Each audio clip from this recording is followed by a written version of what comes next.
வணக்கம் செல்வங்களே. பாருங்கள், மனிதன் எப்படியெல்லாம் அவனுக்கு எப்படியெல்லாம் மரணம் வருகிறது பாருங்கள். இயற்கையாகவே பூமி அதிர்ச்சி காரணமாக, earthquake காரணமாக பல அழிவுகளை மனிதர்கள் சந்தித்து கொண்டிருக்கிறார்கள். இயற்கைத்தான் அப்படி என்றால் மனிதனும் மனிதனை அழித்து கொண்டிருக்கிறான். மனிதன் அழிப்பதற்கு விழித்து கொண்டிருக்கிறான். நாட்டுக்கு நாடு பிரச்சனை. மனுஷன் அழிக்கிறான். மனிதன் உற்பத்தி பண்ண அனைத்து செயற்கை பொருள்களையும், வீடுகள்,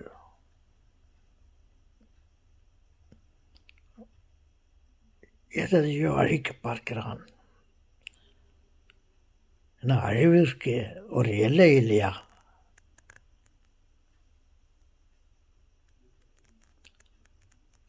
இவன் தான் புத்தி கெட்டு போயிட்டு போர், வார், சண்டை இப்படி என்று செய்து கொண்டே இருக்கிறான் என்றால் இயற்கையும் ஓயவில்லை. அலைகள் ஓய்ந்தாலும் ஓய்ந்து விடலாம். இயற்கையின் அழிவு கட்டுக்கடங்கவில்லை. பூமி அதிர்ச்சி, வீடுகள் இடிந்து நமது மனித இனங்கள் அழிந்து கொண்டிருக்கிறார்கள். பற்றாதற்கு காட்டுத்தீ,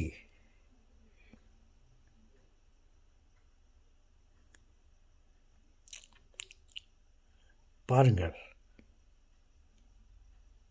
மனிதன் படும் பாடு.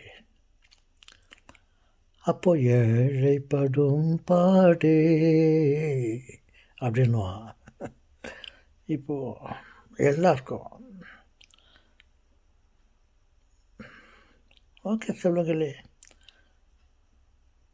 இறைவன் இரக்கமுள்ளவர் என்று சொல்லிக் கொண்டிருக்கிறோம். அவர் இரக்கத்தை பல வழிகளிலே நமக்கு காட்டி கொண்டிருக்கிறார். அதே சமயத்தில் கஷ்டத்தையும் கொடுக்கிறார். ஒரு நல்ல நாற்று, ஒரு செடி வளர்கிறது என்று பார்த்தால் பக்கத்தில் அதை சுற்றி தேவையில்லாத செடிகள், அந்த செடியை அழிப்பதற்காக தேவையில்லாத செடிகள் எல்லாம் அதை சுற்றி வளர்ந்து கொண்டு வருகிறது. ஏன் அந்த நிலை?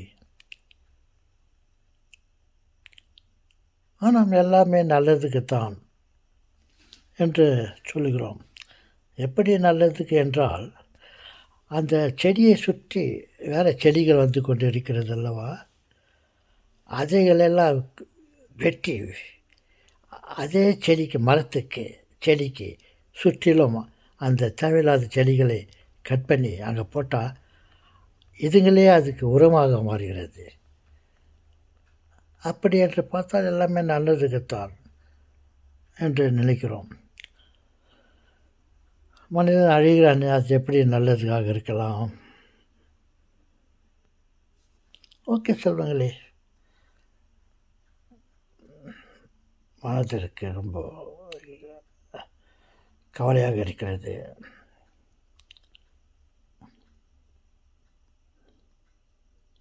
என்னுடைய அப்பா, நம்முடைய அப்பா யோசிக்கட்டும்.